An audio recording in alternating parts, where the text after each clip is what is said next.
You can do it.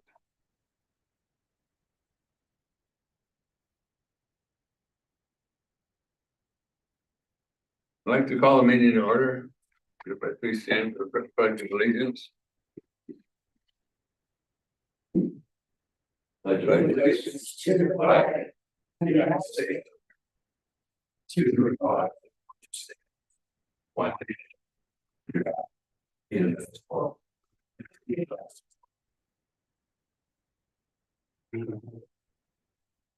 Jamie Melky, Wendy Reeve, Tom Graham, Here. Kathy Macho, Here.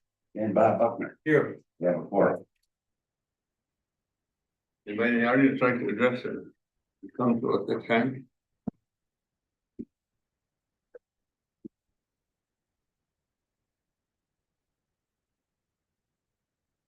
Good evening. My name is Carol Winnard. I live at 141 Schneider Street. I'm a full-time resident and registered voter.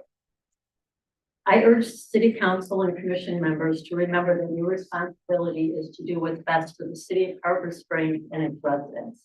It's not to listen to the loudest voices who demand that their opinions and wishes are more important than those of the residents of the city. Most of the loudest, most consistent complainants who have attended city council and planning commission meetings for the last 18 months don't live in the city, don't own property here, or don't pay taxes to the city. They indicate that they represent many full-time and seasonal residents of the city, but we have no way of confirming that this is true. They also continually complain that the city staff, city council, and commission members are not transparent in their dealings. We Love Harbor Springs Inc. registered as a nonprofit with the state of Michigan March 28, 2024, and was required by law to file their intention to be a 501c4 with the IRS within 60 days. They never filed any request. In the meantime, they claim to be a 501c4 social welfare organization under the IRS code on their website, in their many mailings, Facebook posts, and Substack. They've raised a lot of money. I don't know how much, but their goal just for August this year was $75,000. They contributed over 70% to $27,000 raised to repeal the zoning code last year. The remaining $7,500 came from 2 seasonal Wisconsin residents who live in New York City. By comparison, the full-time residents of Harbor Springs who believe that the new zoning code was good for the city spent $1,350 to encourage voters to support the new zoning code. All its donors, as well as their donation amounts, were included in the filings that we submitted. It's public information. For those of you who are not familiar with 501c4 entities, they do not have to report their donors, but they are limited as to their ability to fund political candidates and issues. However, as We Love Harbor Springs has not filed the required paperwork, there is no information regarding their donations or expenditures. Why would an organization that hired a law firm in Toledo and consulting firms in Plymouth and Grand Rapids not file the required documents? I believe they didn't file the paperwork so that the IRS doesn't know that they exist and therefore can't track them. They also have not filed the required annual report with the state of Michigan that was due no later than October 1st of 2025. Those of us who live, work, and volunteer in this community deserve city council and commission members who are dedicated to making this city work better and thrive for all our citizens, not to acquiesce to those with greater financial resources who believe that they deserve to get whatever they want to the detriment of other constituents. Thank you. I'm happy to answer every single question she had Go ahead, Jim. after the meeting, face to face with her. I can answer it all. Okay. Anybody else like to speak at this time? Yes, please. I'll make this quick. I have three things. Number one, for the council people, one of our patrol cars was hit Saturday night by a drunk driver right up here on Zoll Street. The gentleman was going westbound, stopped in the eastbound lane and was asleep behind the wheel. One of our officers wanted to make contact with him, parked in front of him because he was going the wrong way. The guy woke up and ended up driving his car into one of our patrol cars. So nobody was hurt. He wasn't arrested, and I explained to the city manager that we'll seek restitution for the damage. It's not damaged terribly bad, and the positive thing is it's a car that we're replacing. So it's sort of, if we're gonna damage one, that's a good one to be damaged. We're working in conjunction with the schools. You probably, if you saw the school bus up here where it says if the lights are flashing, don't be passing. It's a campaign they're putting on right now to try to educate people not to pass on the red lights. It happens every day, mostly out in the county. We do have our fair times up on Lake Street, but it's just a campaign that we're, and it's only gonna be up there for one day. It'll be moved tomorrow up to the sheriff's office. And then we posted a position, recently for one of our officers. It's on the MCO, Michigan Commission on Law Enforcement Standards, on the Michigan Association of TISA Police. The reason I'm posting it, we're not adding a person. Josh is retiring in April, at the end of April. It sounds like it's way in advance, but the problem that I have is that, and I've never experienced this, all the academies start around January 1st. So if we don't get any applicants like we did the last time, we had to sponsor somebody in the academy. In order to sponsor them in the academy, if we don't get any applicants, I have to have that paperwork in by like the middle of December. So I gotta see where we sit right now. I'm hoping we'll get somebody experienced, and then that starting date's not gonna be off till February or March. But I need to know where we sit, because if I do have to sponsor somebody, and they just released a grant that we used the last time to sponsor Dan. They just released that grant again, so it's there. They tweaked and held it when they approved the budget, the state, they moved some of that money to a different fund, but it is available. So the reason I posted so early is because I gotta see who's gonna apply. So if you have any question on it above that, please see me, but that's why it's there. And like I said, that individual will not start until later on. Right now, I have one applicant of a person who wants to be sponsored. So does anybody have any questions about the three things? All right, thank you. Thanks. Thanks, you. Sorry. Like to speak at this time?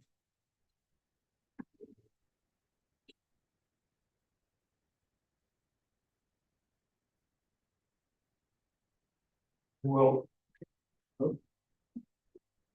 Go ahead, David. Dave McVicker, Pleasant View Road. I just also want to do, I've talked about it before about the city, and I don't know if it's on the agenda tonight or not, about Wallstrom's Dock and Dredge. And what a honor and how blessed this community is to have a service like that at your disposal.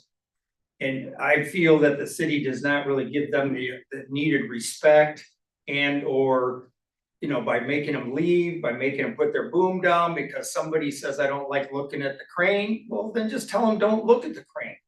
You know, this is a working waterfront. You need to have a crane, you need to have a barge to be able to live the lifestyle that everybody wants to live here.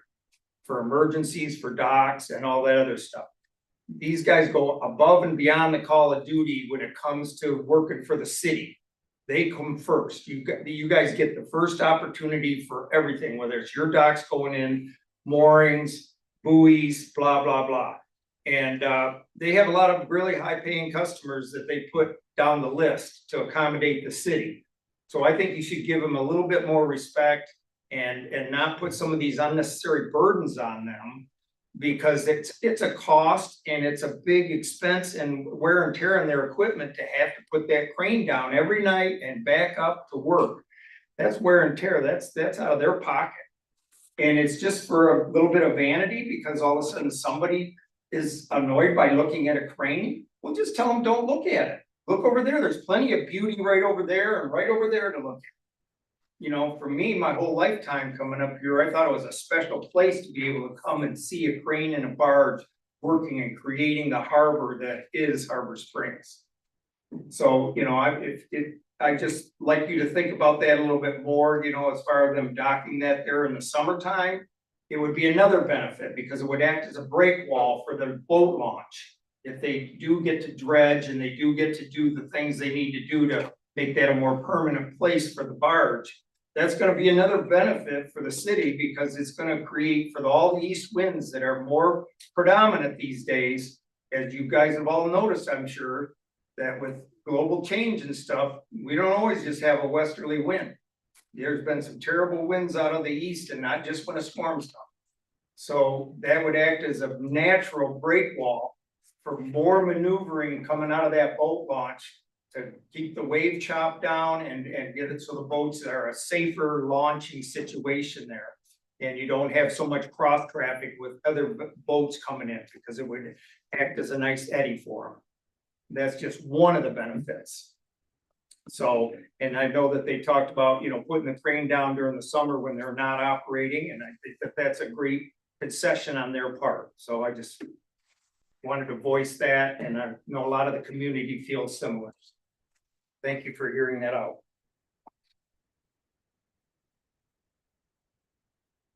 Anyone else at this time?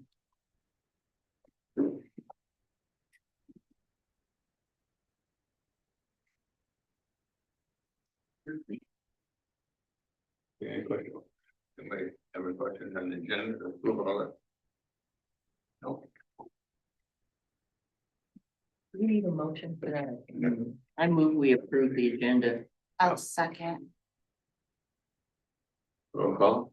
I think the agenda, if there's no changes, we can just approve it by consensus. Okay, Done. great.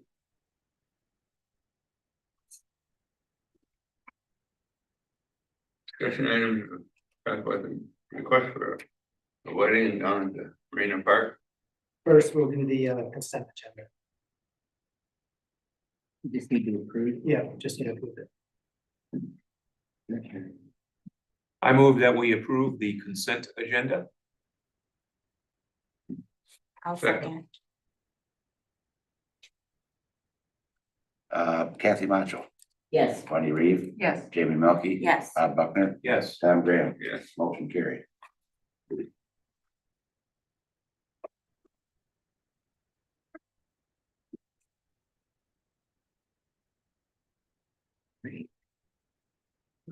Talk about the Marina Park request. Okay, yes, we have received a request from Michael Stout and Marissa Konatowski. They want to use the southwest section of Marina Park for a wedding. Let's get to that right there, picture so you guys see what we're talking about here.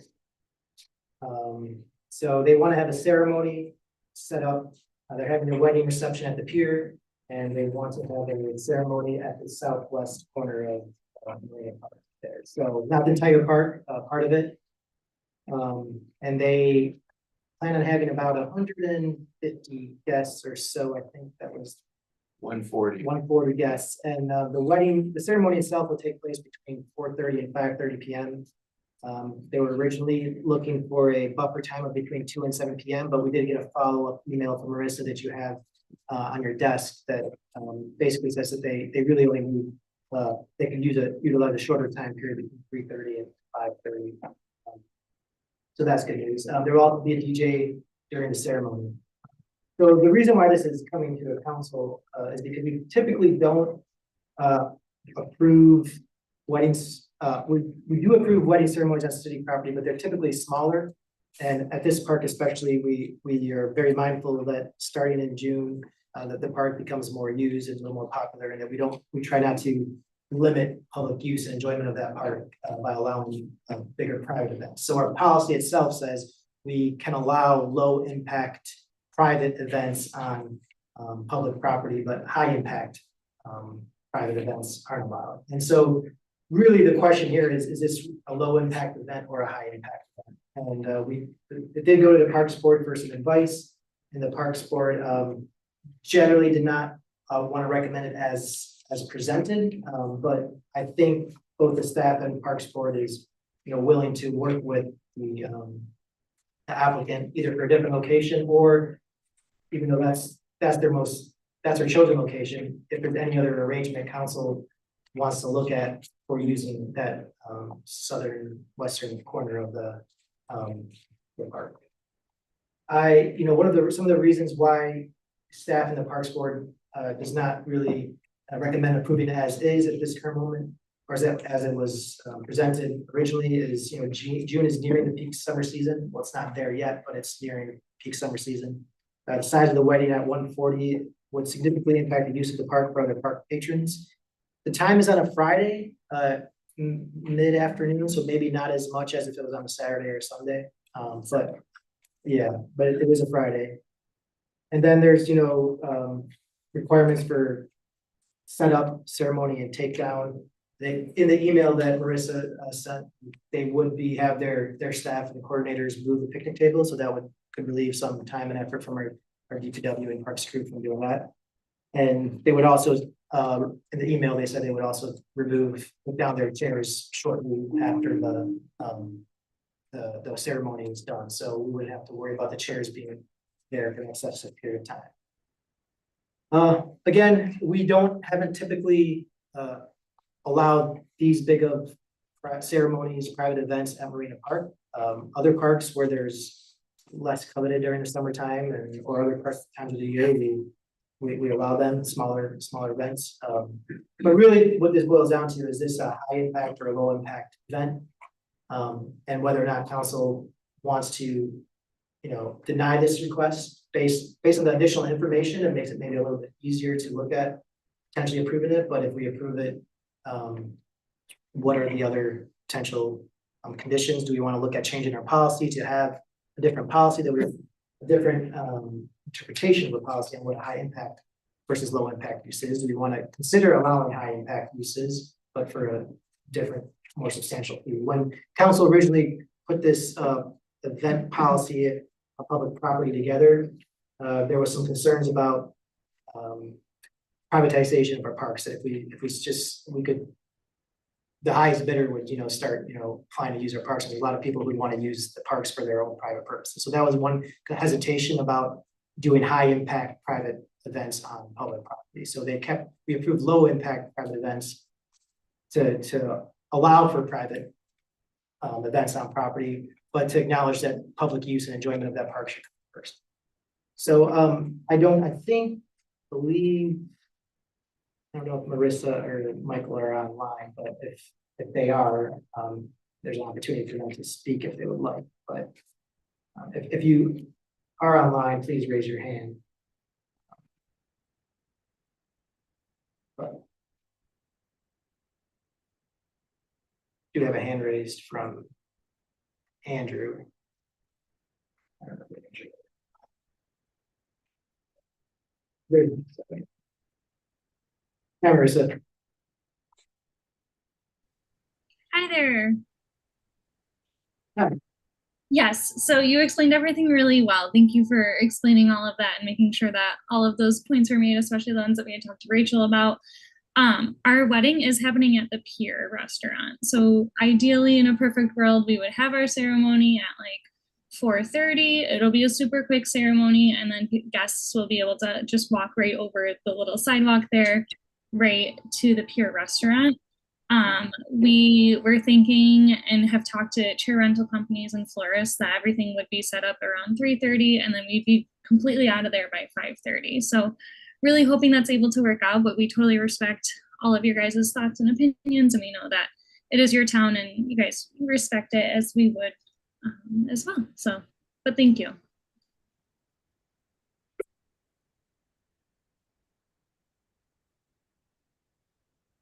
Anybody know this couple?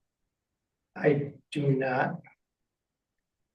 Anybody in the audience know this couple? They from the connection here. I thought they were from Birmingham. What it said. We are, I'm originally from Milford area. We live in Plymouth now, but we do have some family members and friends who have lived in Harbor Springs, have visited quite a bit throughout the years and during my childhood, so. We do have another hand on Zoom if one of us goes. Go for it. I can see something. Andrew? Hey, Victor, thank you. I got to the meeting late. I was wondering if there might be an opportunity. It's not about this subject, but I wonder if you could possibly, after this, maybe open up open comments again for just a public comments again for just my comment. But if you can't, I understand. All right, thanks. We'll probably get to that after we talk about this agenda. Okay, so I just want to speak a little bit from the parks side of this. Parks looked at this as, do we want to allow this ceremony to happen in the park for $100? And we all felt that that was not a significant amount of money or enough to take up part of the park. I don't know that we wouldn't be open.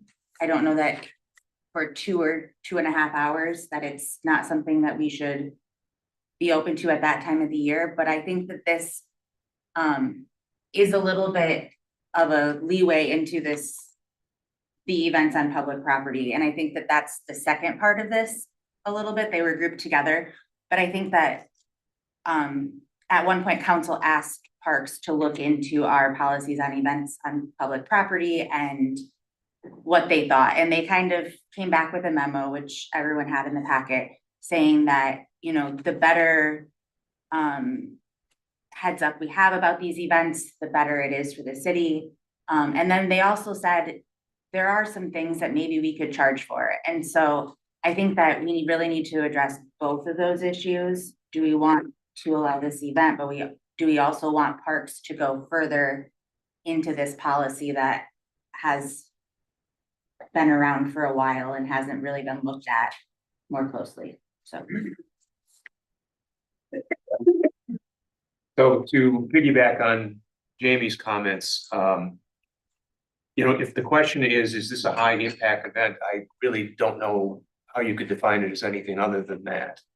It does strike me as being a high impact event. The fact that it's on Friday, the fact that the applicants are voicing a willingness to scale back the amount of time that would be required, I think is positive.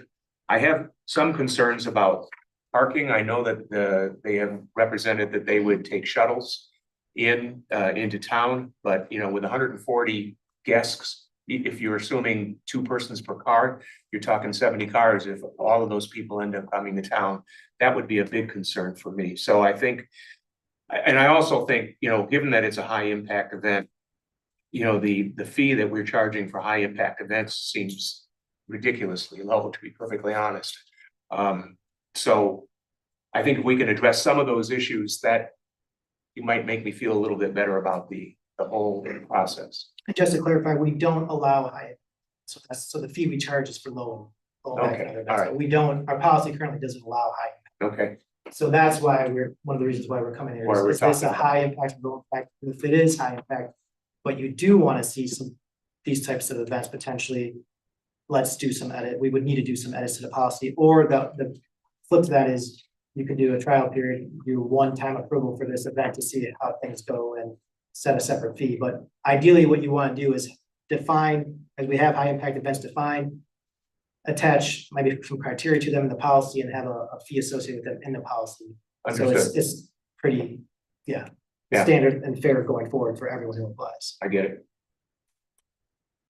No, you go. Actually, when I first read this, I didn't check that it says Friday, which definitely makes this, I feel a little bit better about this being on a Friday. And it does sound like it's a smaller window. The date is a bit of a concern because I know that's not high season yet, but it's getting close. And I'm not sure, I don't know that we're ready to talk about a motion or anything yet, but I'm thinking that, you know, perhaps this would be a good trial, and I think we do need to look at charging a higher fee for something like this. Certainly, someone wouldn't anticipate having a venue like that for $100. So, but you know, as far as making it a policy at this point, I don't know, but. And when we look at fees, it's something I mentioned there, we can't just arbitrarily just charge fees. What we need to be looking at is A, cost to the city. Basically, and part of the cost of the city is what is the cost to the public for losing access and use and enjoyment of that park for a lot of the time that park is being used. And so now that number isn't clearly defined, but we as a council and community, as long as it's reasonable, can define, how much that park really means to us in monetary value at that time, right? When we originally discussed this policy, there was conversations about, having potentially 3 weddings and go up in the summertime and having them go out to bid to the bidder, basically.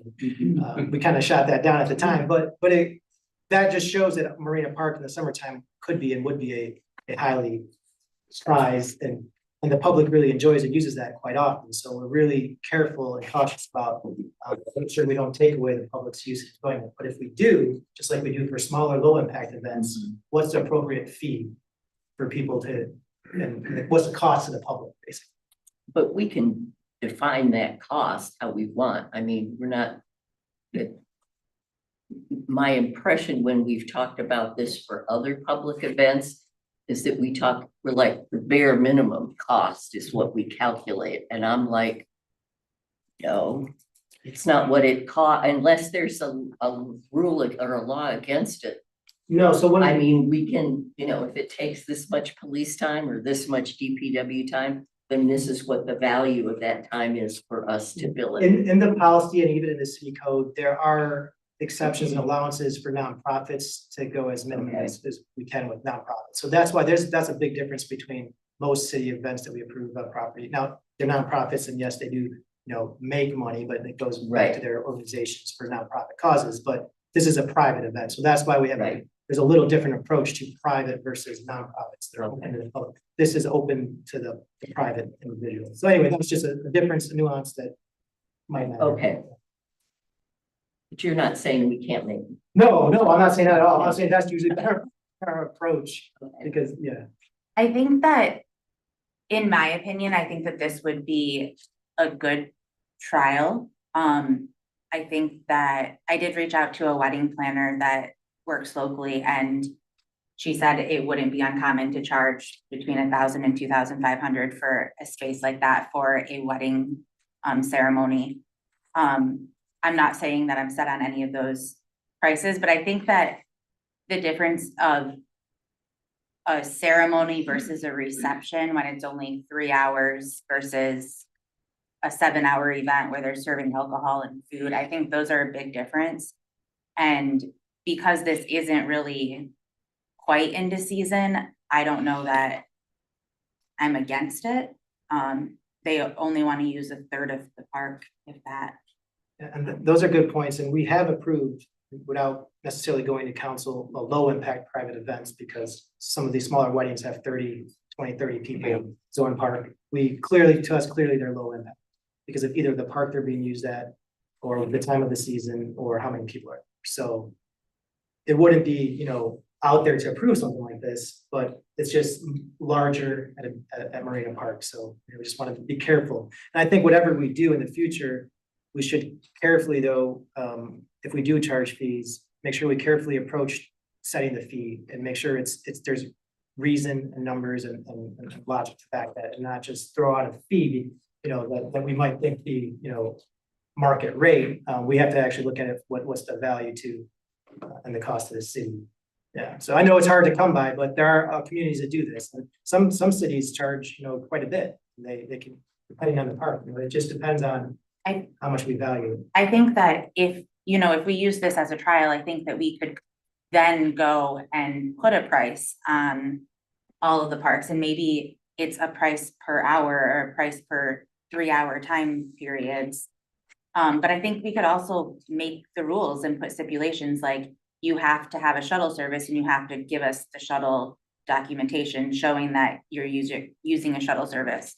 I think we need to make sure that we're asking questions like, will there be alcohol? I know a lot of weddings, they bring coolers and they pregame and, we want to make sure that that's limited. But I think that we have the ability to make the rules and we have the ability to shape this however we want. So we do still have, some hands raised still. Marissa is, I think your hand is, did you re-raise your hand again? Yeah, thank you so much. I just wanted to add in, just as you guys are making decisions and thinking about this. We do have shuttle services, as you guys mentioned, that are bringing all of our guests in, and we have rented out the entire Pier restaurant for that night. So all of our guests will already be planning to be at the Pier for that night, the Pier restaurant. So it would be way easier for them to be able to just have shuttles into one spot and just be able to walk over. So it wouldn't be too much of a disruption to anywhere else. And then on that point, there will be no alcohol until we get to the Pier restaurant, if that is any help in making any decision as well. And then if you guys are thinking of taking this and making it something that your city incorporates in the future, we're happy to share photos or information or anything, be kind of the guinea pig for you guys if needed. Thank you. It strikes me that if we're going to at least explore allowing high impact, and a fee structure for that, I think we should also consider the time of year that we're looking at. I mean, if it's off season versus shoulder season versus peak season, I think that there should be some consideration for that. I also think that if the people who are using or are applying to use the parks are local, I think there should be some consideration for that as well, as opposed to people who are not local. In other words, I would think that we would want to charge a higher fee for people who are not local. Good point. We'll just have to double check with Jim, do a little research there on how acceptable. How many weddings have we approved in the last 10 years? Wedding ceremonies? Yeah. We haven't done wedding reception, I don't think, but ceremonies is probably gonna be a dozen or so. I'm gonna guess in the last 10 years. I know it's been at least 5, 6 since I've been here. I know that there was one a few years ago, like at the Christmas tree where the street was blocked off and. Most of the wedding ceremonies have been much smaller at Child's Park, just right next to Marina Park in the Harbor Master Building. Most of them have been 15, 20 people there, or at the Upper Zorn. But a handful, they're not. And sometimes people just do ceremonies without even, there'll be just a couple, 3, 4, 5 people that just show up and do a ceremony at the park, and they don't need any approvals for that. It's really when they come for the setting up their chairs that are gonna, obstruct use of the park. We do have another hand raised on Zoom, if you want to. Let's take public Yeah, comment. yes, we public comment at once, Yeah. yeah, so I'll go to Betsy Sal.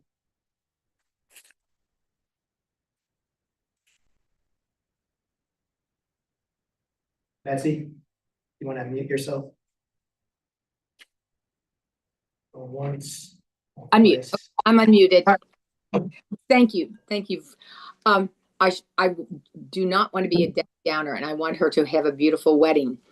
But starting out the meeting, we talked about these horrible people that, were coming in with the I love Harbor Springs and everything like that. And I might happen to be one of them. And I take that very much in offense. I'm getting to the wedding very quickly. I wasn't going to make a comment. And you know what? And I want to say these horrible people that are, I love Harbor Springs, are also the people that are doing every philanthropy from Petoskey to Harbor Springs to Bay Harbor to Charlevoix almost. So please don't knock us out as creeps, because you would not have the hospital there if it wasn't for some of us and many other wonderful organizations. But now getting to the wedding, I use the downtown as my front yard to the lake. And I do not want to see our little town being used for outside weddings. That is urbanizing our little town to be, I just went to Newport, Rhode Island. It was just disgusting. And we have such a beautiful town. Let's not make our town the site for events and all sorts of things like that. I do not think that we should allow, I think small little 15, 20, 30, 50, 40, but 140 people, and you're taking the park away for the kids that might be playing there, or it might be taking a walk and the chairs are there. We can't use it on Friday. To me, that is peak time. I come in May and June 19th is peak time, and my grandchildren are there.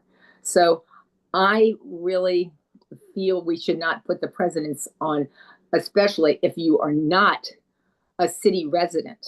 Now, maybe that could be, you know, if you're a city resident and you wanted to have something in the park, I think that should be thought about. And that might be, but let's not urbanize our town to other people. And I'm so sorry, Marissa, for you to hear my thing, because I really am a nice person and I want you to have a beautiful wedding. And thank you for having it at the pier. Thank you, Betsy. Mr. Mayor, if there's any other public comment first. Mail, I just want to speak.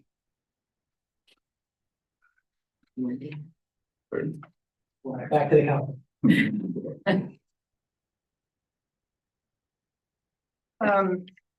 Last year, weren't we doing music in the park on Friday night?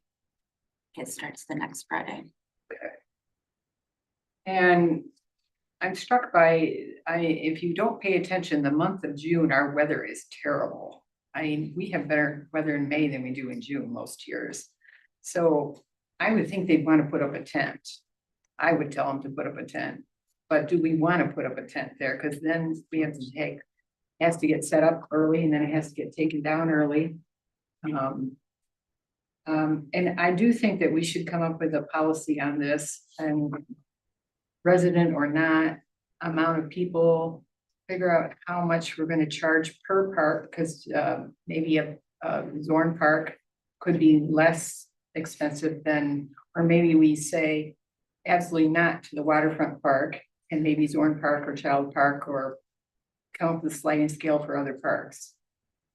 But I'm struck by, in this town, how much money can you charge that the rest of the citizens are going to say, yeah, that was great, we can use that money. Because if we're talking about $100 or $1,000, I don't think it's going to be enough to offset what we're going to hear from the residents.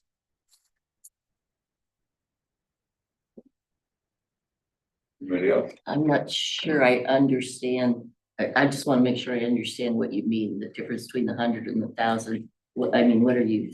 Well, what I'm saying is, we're taking away your park for X amount of dollars to go into the general fund. Got it. Are they gonna say it was worth giving it up? Probably not. Oh, okay. I just wanted to be sure.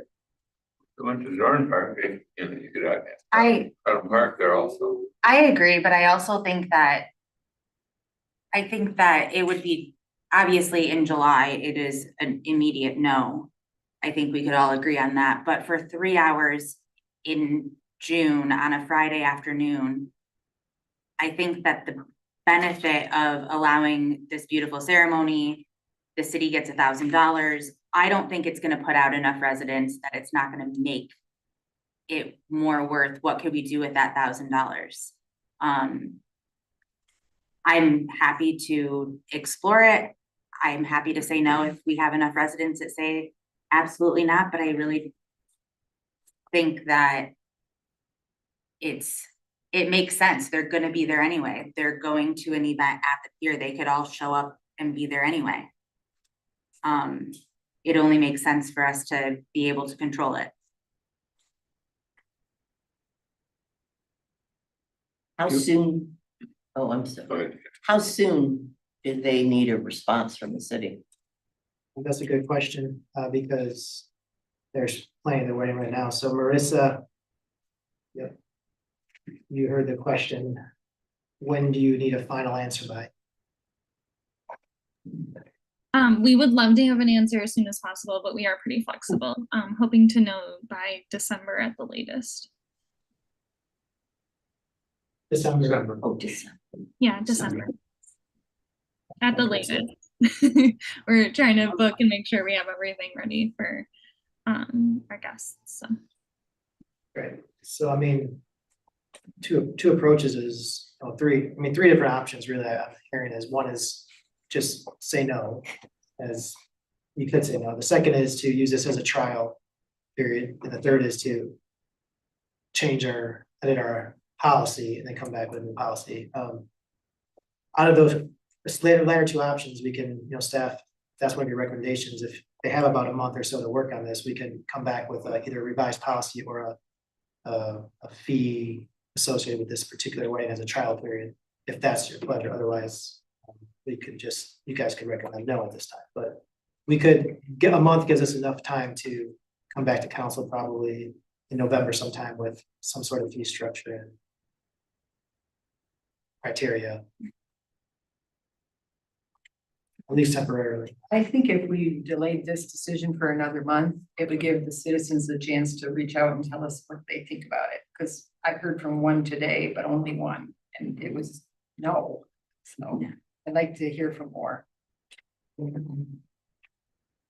Which is a good point, but I also, if they're looking for an answer in December, I think staff should have some direction on if you want us to move on this. Otherwise, if we meet again later in November, we might not have as much time to come up with.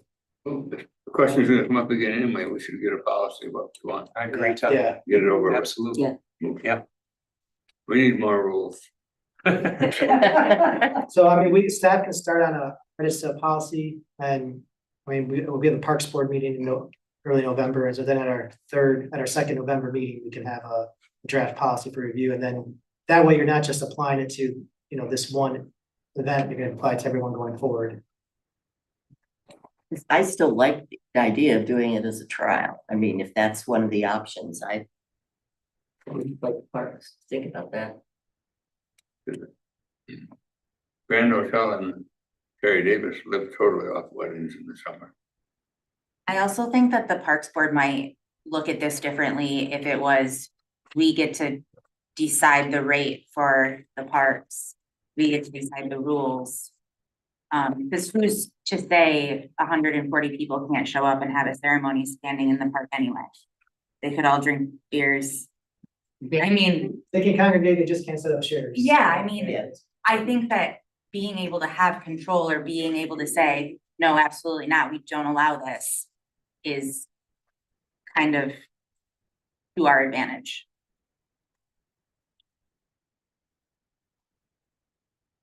Do have one more hand raised. Andrew? Hey, Victor, I thought I heard that you said you opened up public comments again, or did I miss that? Or was that? This is just for the Marina Park wedding. Oh, ceremony. because I heard the other lady comment on something else. Well, if you wanted, if I could, I would suggest that regarding the wedding, my opinion is, and I am there in June quite a bit. I don't think. Can you say your full name? Andrew, just for the Sorry, record? my name is Andrew Pappas, 130 West Bluff Drive, Thanks. Harbor Springs, 49740. Is there anything else you'd like to hear? But anyway,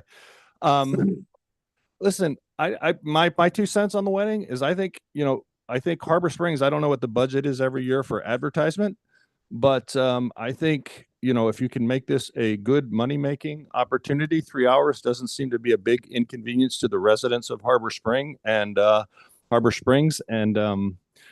I actually think it would be a nice PR, weddings are a joyous event. And I think that as long as liquor is going to be served at the pier, it brings business to our local businesses. It spurs economic development. If somebody visits here from out of state or out of the city and says, you know what, I might want to open up a restaurant there or even move there. So I think it's a good PR move, and I think it's a wonderful use of public space for a very limited period of time to inconvenience the public. And if you do get back to public comments, let me know.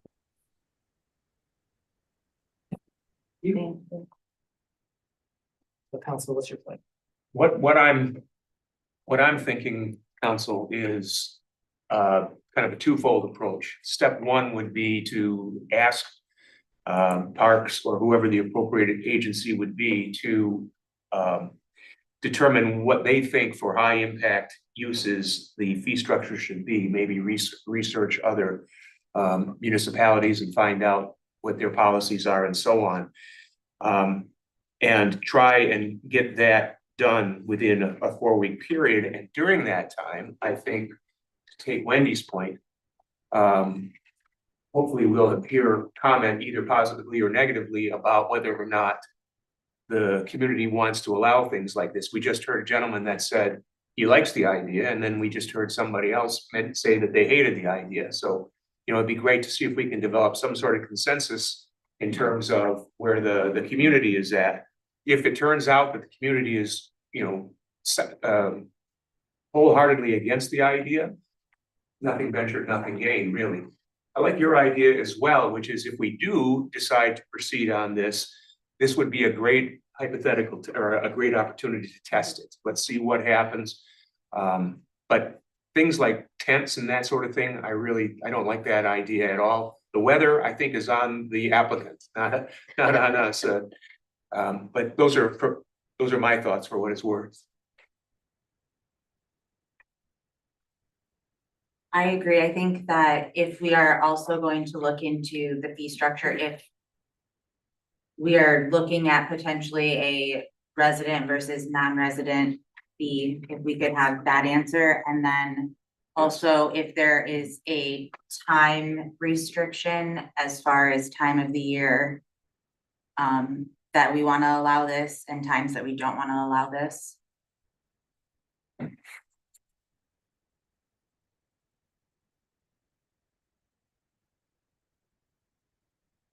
Is that direction by consensus? Yes. I think so. Yes. Marissa still has her hand raised, so I'll just ask Marissa if you want to just one last comment there. Yeah, thank you so much. And I appreciate and I hear and understand everything that everyone is saying. Just gonna throw it out there that we will not be having a tent. We're gonna take the risk with the weather. The backup plan is to do the ceremony in the pier. And then all or most of our guests, my fiance is from New Jersey, so most of our guests are coming from out of state. So if that's any help and showing a lot of people from out of state your guys' beautiful town, that is definitely something that will be happening. So, but again, I appreciate and hear and understand everything that everyone has been saying, and I really do appreciate the conversations that are happening. Thank you, Marissa. All right, so then we will come back, council, with some sort of revised policy or suggestions for policy. Hopefully we get more.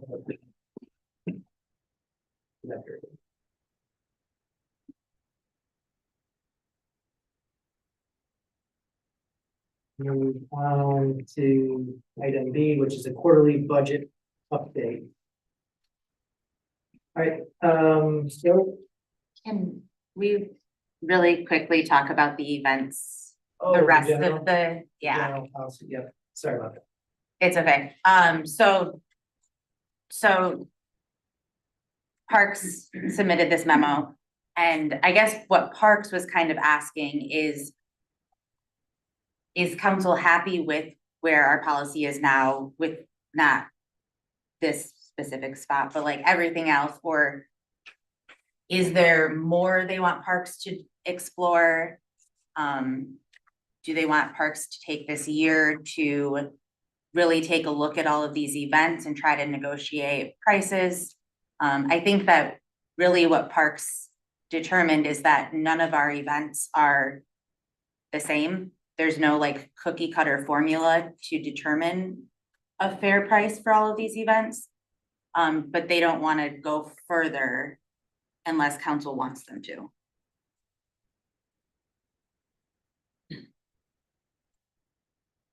And one of the things noted there too was that there was no recommendations and fee changes. Of course, we're talking about high impact separately, but there was recommendation to better assess supplemental charges. So that's something that staff will look into. Okay.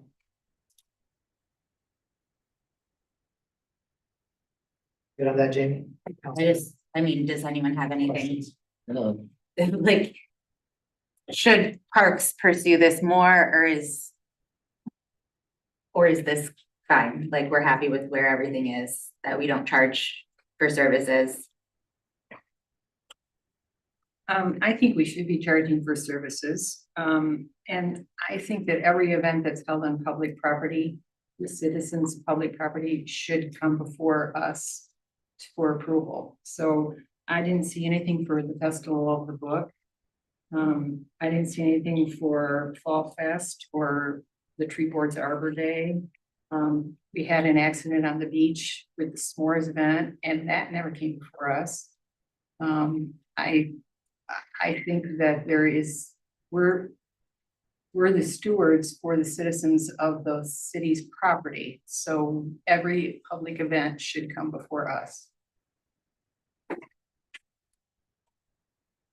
I would also, I hear that, but the city code also allows for administration to oversee use of streets in the park. So technically, it's really up to the police chief and the city manager when to close the streets for these kinds of things and when to close and use the park. So I just want to caution that we have this policy, specifically this policy put in place so that we can distinguish between events that need to come to council and those that can be handled administratively according to staff, for staff to do according to city code. So I would just, you don't want to put that.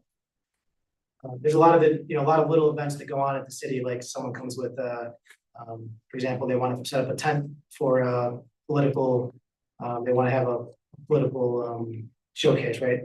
They just want a tent with signs or signed petitions that, we've determined that's something small that even though it's an event, it's taking up maybe like 10, 15 square feet of the park.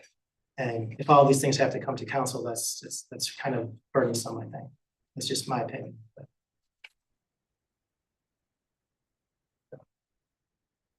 I think that there is a little bit of inconsistency currently with some of the things that should come to council, and I know things get missed, but from my perspective, not from Parks Board, I think that there are other things in the policy we could explore. I think that for events such as this reception or this ceremony, why not charge a $50 fee to apply, waive it for nonprofits, but it does take staff time. Even if we deny the event, it's taken an hour plus of staff time.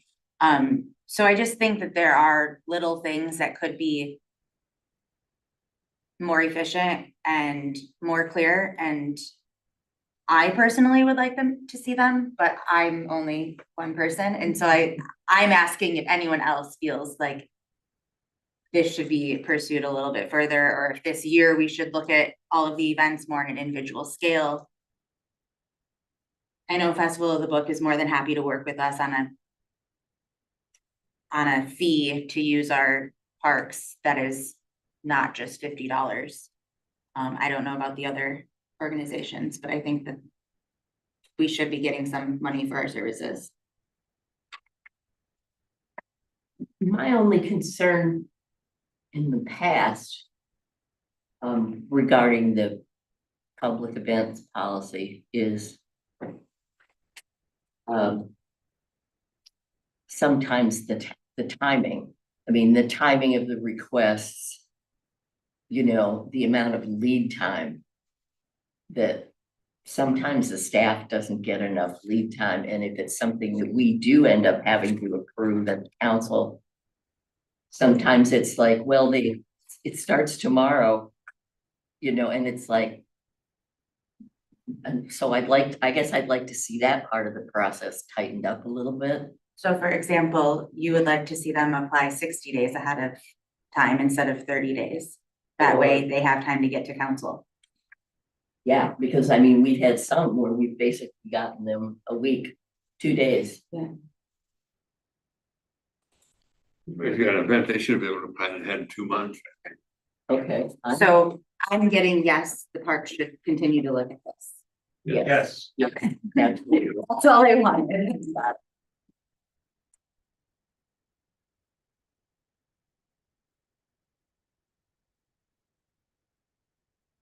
Yeah, anybody else on Zoom? We done. We're done. Quarterly budget. All right, quarterly budget. So we're at 9 months. So this is the quarterly budget update as far as September 30th. And it's just generally intended to give council a bird's eye view, not the details of every single budget line item, but just a general idea of where we're at with our major funds. We are 9 months into the fiscal year as far as of 9/30, so that's where we're at here. And some of you, you see, I have a general chart here of where we're standing with our revenue and expenditures for our funds. You also have a little more detailed breakdown of specific funds in the packet.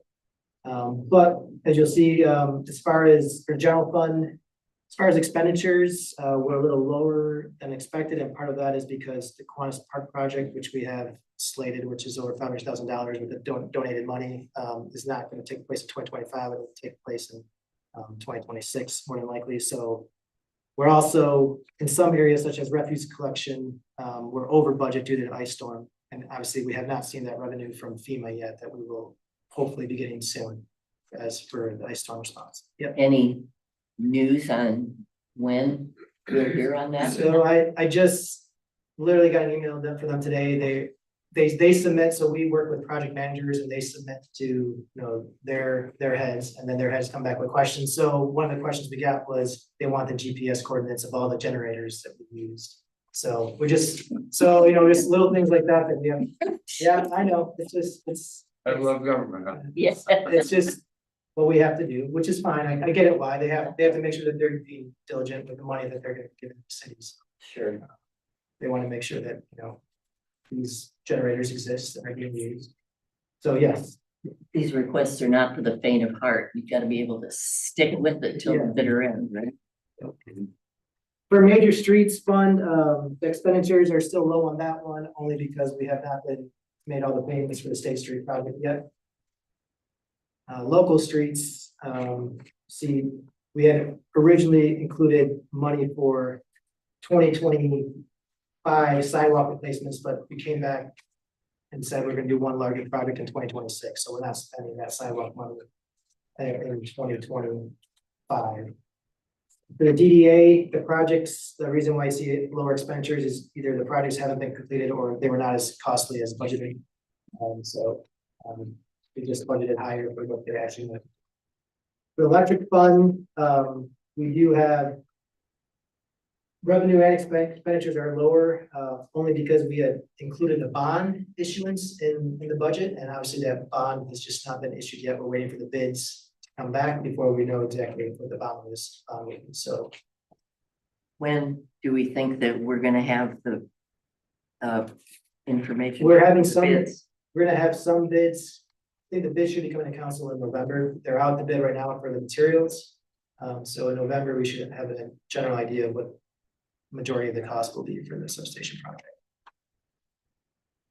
And I put an asterisk there because we're also requesting that we do a rate study, that Utility Financial Solutions, who did our previous rate study for electric system, and get one done hopefully in 4 to 5 weeks, maybe 6 weeks, in time for us to set rates for 2026 and going forward.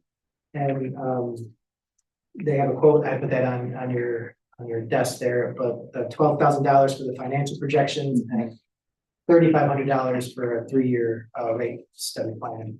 I had $5,000 in here because that was what they told us on the phone, but then they sent us an engagement letter saying that cost me $3,500. So I strongly recommend we do that. That will, it's a $15,000 cost, but it's gonna definitely help us figure out what our rates should be from a professional design standpoint. And especially when we go for the bond, we've went with a straight 3% based on the previous average 3% increase of the previous study across all ratepayers. This study will tell us, which ratepayers, classification of ratepayers may need to pay more or less in that percentage increase based on usage, demand, and et cetera. Is part of this analysis to help us determine rates once the substation is, once the upgrades in the substation are completed or not? It's for being able to handle to understand how to handle our debt ratio when we have issued the bonds. That's what it's for. It's for the bond payments. We're gonna be issuing the bonds, and we're gonna know exactly what our rates should be. But I mean, will the rates, does this take into account? I mean, I'm assuming that the rates will be different once we've made the changes to the system with the substation being closer and therefore more reliability or better reasons for doing the substation were to improve the electrical system. Or to improve reliability and to prevent brownouts. Yes. Yes. Right.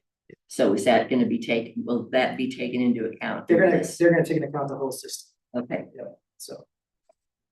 Thanks. With the water and sewer fund, again, 53% expenditures, we're not quite where at 75% yet because the payments for the State Street project have not been paid yet.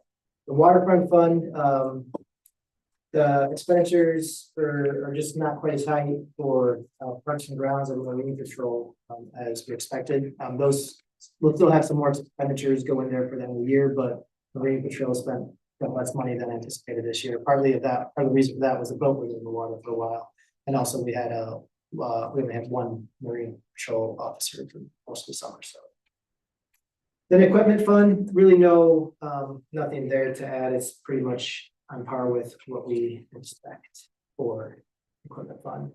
The purchases, major purchases have been made. Expenditures, the rest of the expenditures for the equipment fund are just rental use of the equipment for the rest of the year, basically. So are there any questions about budget? Where do we stand right now? Does the city clerk expenses, that covers more than one person? Yes. Yep. Okay. We have a deputy clerk in the office as well. The electric fund has a revenue of $3 million in the budget, and we've only received 54,000 so far this year. We're seriously behind on our revenue. Well, part of that revenue is a bond, that $3 million. You see other revenues there. That's the bond, basically. So since we haven't issued that bond yet, we're not going to see that revenue until we issue the bond. So you'd be essentially comparing 54,593 to 92,1. Yeah. Taking out that 3 million that we're still dragging along. And then our other revenue is 5 million, and we've only collected 1.7. For which fund? The other, I mean, you have other in every category. So if you total them all up, there's $5 million in other revenue, but we've only collected to date 1.7. Yeah, so 3 million of that is the bond, so we're still short 570,000. Well, yeah, so not all the revenue comes in at the same time. For example, our DDA special assessment money, we only got half of that because the second half of it will come in the next tax bill. We can go through other revenues, general fund. Well, I'm wondering why the DDA is running at a loss. Their revenue is 238,000 in the budget, and yet their expenditures are 402. So That's their budgeted, so.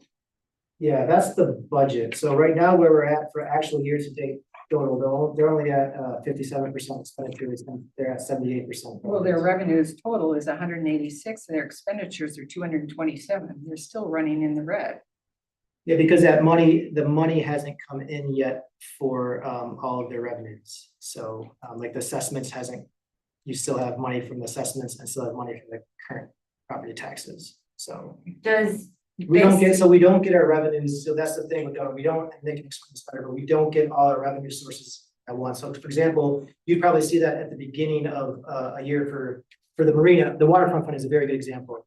You'll probably see high revenues and $0 in expenses at the beginning of the year once we collect all the revenues for the slip holders and the mooring holders.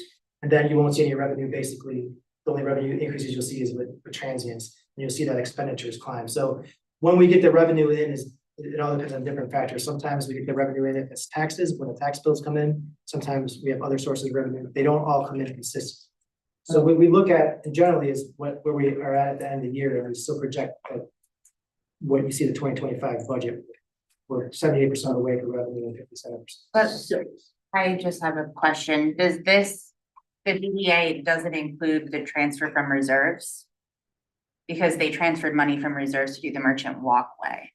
Yeah, so let me elaborate on that a little bit, because if you look at the 2025 budget, total revenues of 238,125, budgeted expenditures of 403,1. So they knew, the DDA board approved this budget going into it, knowing that they were going to have to tap into their reserves to do that project. Thankfully, it came in less than what it was supposed to. Then jumping over to activity as of 9:30. So if you look at TIF, we looked at 172,000, we're looking at 140. The county stumbled slightly when they were trying to figure out how they were gonna do our TIF now that we have that agreement. So we're gonna settle up at the end of the year with that, and I'm estimating that to be between 30 and 35,000. And then the other one, yes, we should collect just shy of $26,000 yet in assessments. So the way I'm looking at the DDA at the end of the year, we should be to the good, somewhere between 20 and 40,000. Barring any catastrophes between now and 12/31. Is that the net to the good? Yes, So in other words, the expenditures, I don't see a whole ton of expenditures between now and 12/31. so basically that 150,000 that hasn't been spent that amount isn't going to be spent Correct. between now and the end of the Yeah, year. it'd only be basically salary for the TDA. and Office supplies. Okay, so any large expenditures have already been paid. Okay, So you're saying the DDA is gonna end the year $20,000 to $40,000 in the black? Yes. Potentially. Yes. Hopefully. Yeah, I can't crystal ball it, but that's I'm hoping anyway. So then the only other thing was our other expenses are almost $8 million. How can we have other that totals 8 million, which is half of our budget You mean across the board? across the board? I would have to say close to $1 million of that is depreciation expense. Administrative fees, which usually get booked at the end of the year. Trying to think what else. Oh, several $1 million possibly between now and then for metered sewage. And the big one being purchased energy. Okay, because you've got underwater and sewer fund, $350,000 that hasn't been spent yet this year. Is that because of the State Street project? Yeah. Okay. Yeah, so these projects like State Street, well, most of our streets, projects. Say, I think this one was 450 grand. X amount of it's gonna be put towards water and sewer pipe. Then we've got sidewalks and curbs, and then we've got blacktop. And then occasionally in the electric lines that are going underground at the same time. Is the major street fund just M119? Is that our major street? So we have what the state recognizes as major streets within the city and local streets, and it's based on traffic studies and usages and widths. Like Pine Street is considered a local street because doesn't meet major street criteria. So we can't get funding for that from the state. Although we could, that's a topic of That's a future. We topic tried once, for I think, another 15 years ago. So what streets are major? Lake Street, I mean, Lake Street, obviously, Soul Street. State Street. I have a map I can give you. Well, we just narrowed State Street, so did we now lose that funding? No, that's still a major street. Lake Street, yes, Bay Street, State Street, We do have a map of all. I the do, locations. and it's color coordinated, which is useless to me, but. And so, and there are things you can do to get streets classified as major. For example, I think it was 10 or 15 years ago, this council considered making Pine Street a major street. But at that time, I think they couldn't allow parking and residents wanted to still have, or maybe it was vice versa, one or the other, something about allowing or not allowing parking on the street. And Has to do with width. yeah, and so the residents came to that meeting, they wanted, so, but, the flip to that is we just spent $100,000 to basically mill and fill or, Pine Street. Over the course of the years, if we would have had that as a major street, we would have received that money from the state to pay for that. Because So it's a major street, the state gives us money for major streets, they don't give us money for local streets. So Ann Street, Harrison Street, and State Street all started out 33 feet wide, it looks like.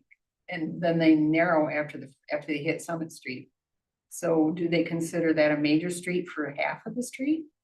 I don't know if it's not necessarily all based on size, some of it. No, it's there's a lot of not, I mean, different all of our criteria. streets meet requirements, But it also depends on how much traffic, yes. if it's a main drag.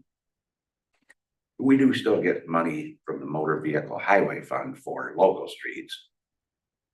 just very reduced rate compared to what we get for major streets. And none of it's really all that spectacular, to be honest with you.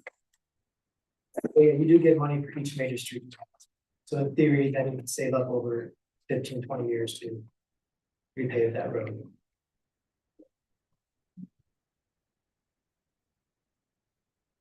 Do you need a decision on rate study? Just a blank go ahead to just go with that rate study, because I think it's vital for us to get that information. Do you need a vote? I think we should just have a vote because it's a financial number over $10,000. But the sooner we decide, the better. Yes, yeah, absolutely, because they need at least 4 or 5 weeks. They said maybe 6 to do that, so. So it will minorly affect the budget. I move to go forward with the rate study. I'll second. Rate study. Tom Graham. Yes. Wendy Reeve. Yes. Bob Buckner. Yes. Jamie Melky. Yes. Kathy Marshall. Yes, Motion carried. One more thing, Nick. We spent $2.54 on elections. Yeah. But so far, as of through September, yes, that'll drastically increase I would hope so. within the last 5 days. So, yeah, and that's not necessarily saying that Nick's time that he spent asking questions, answering questions about election related material, that's just a specific line item. Nick's, The clerk is part of the election process. yeah, so. So the elections, that elections will spot where the $2.54 is my election workers. You Postage. can barely buy a Pepsi for $2.54. No, I think that was probably stickers for the tape machine or something. Then the Deer Park, 319, is that because we're not feeding them? They just eat grass? No, because as of right now, we hadn't really incurred, you'll see that go up a little bit because we just had the company in here. In case anybody saw them all launched out there sleeping. We didn't kill them, they were just getting their shots and stuff, so. On the update. Kyle will more about that process. Yeah, just so everybody knows, we had 4 fawns from last year. We had 1 buck and 3 does. 1 doe, 14 years old, passed away last winter. So we had 2 does. They both had duck twins. And what they do is they came in last Friday, took out the 4 fawns so that their dad wouldn't get them pregnant, and brought us in 2 more does. And so We try to avoid that. yep, we have 4 does out there. They will bill us for that. But it's all good, and they had all their shots, everything was good. So yeah, we just haven't seen that bill yet. Right, so that's why the cost is there. What's the big buck's name again? Rune, RUNE. Thank you.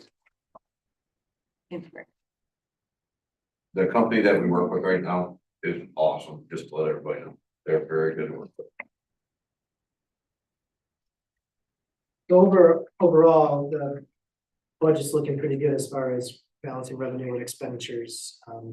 Again, the ice storm response took a hit for the electric fund, put a hit on the electric fund, the general fund a little bit, but we will either see those revenue come in this year or next year, so it'll either get expensed better this year for 2025. I'm assuming 2026 when we finally see the money, but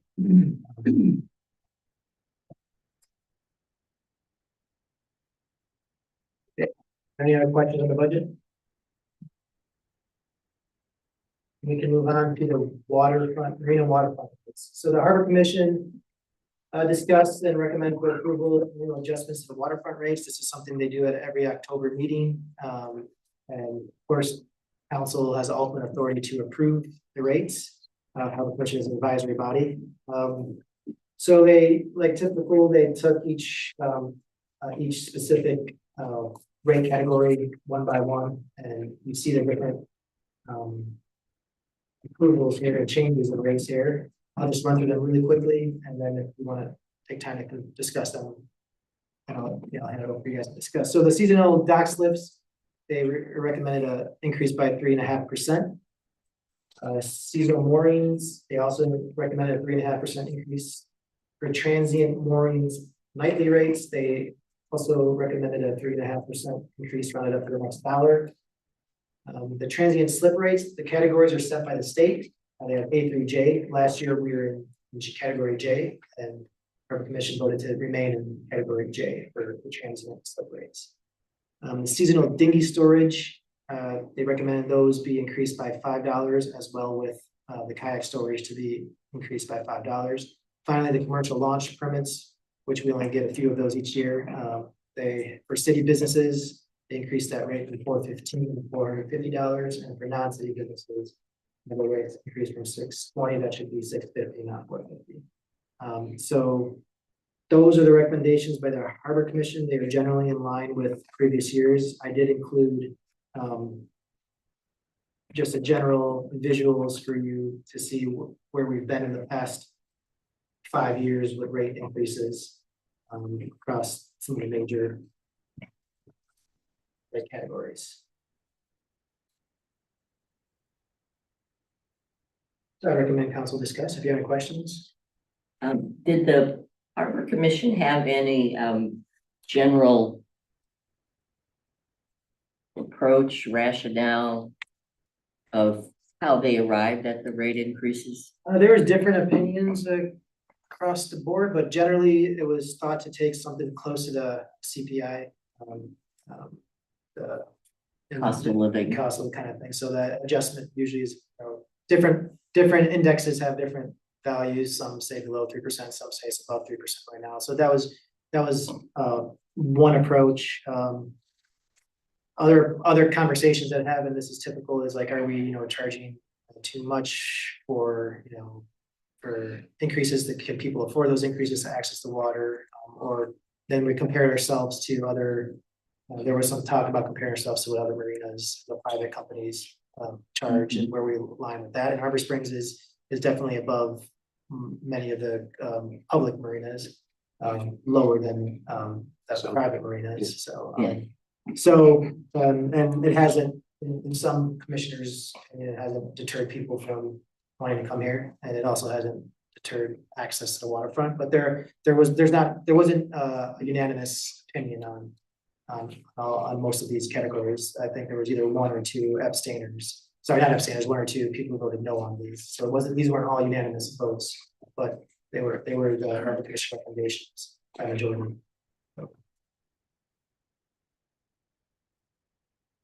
How many commercial licenses do we have? Do you? Typically anywhere between 3 and 6 a year.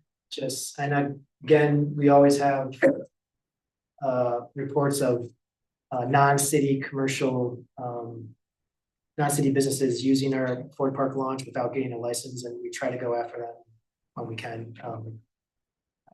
How do we enforce that? Well, we send a letter once we know. How do we find out?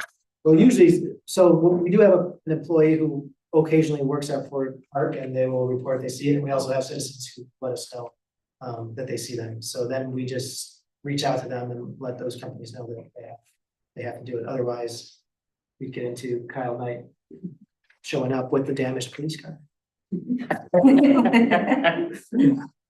Usually we'll make a call. Usually, yeah. But again, it's 3 to 6. I don't think there's been a year where we've had more than 6 commercial licenses. Do you know is there any way to tell like how often they're using the boat launch? Like, are they lined up every day using it? We don't keep track. I mean, I could ask our folks down there what they see on the weekends, but we just don't really keep official track. But I know some of them, especially the local ones that are in the city, use it more often, and we got a few in the city. You have Outfitter, you have Irish Boat Shop, Lost Marine, so they use it quite regularly, but I can't tell exactly how much. Do they get in the way of private people using it? Do you think? Generally, no. I think there's just always a couple of weeks of the year where there's just congestion at Ford Park, regardless. Totally agree. It's not very often. Okay. 4th of July, that time of the year is busy regardless, but they're pretty cognizant of helping everybody out. Yeah, and actually that's a good point. They do often help other boaters out to keep things moving along. Sometimes it's good that it's also, it's good to have them there in that sense, is that they can help other boaters out. But no, it's in general, that Ford Park has congestion a couple weeks of the year in July. I don't think having the commercial businesses not there really impact that too much, although I'm guessing, but I would think the larger commercial businesses like Wallstrom and Irish are gonna be using that more often. I think do they use those all 7 days? Because I don't know that. I'm not sure that they actually do I can't speak to on the that. weekends. Yeah, I can't speak to exact times they use it. I was just have that in-house thing, have to put it in a rack, we call them and put it in. I don't know Okay, if they do that on Sunday or not. Probably do.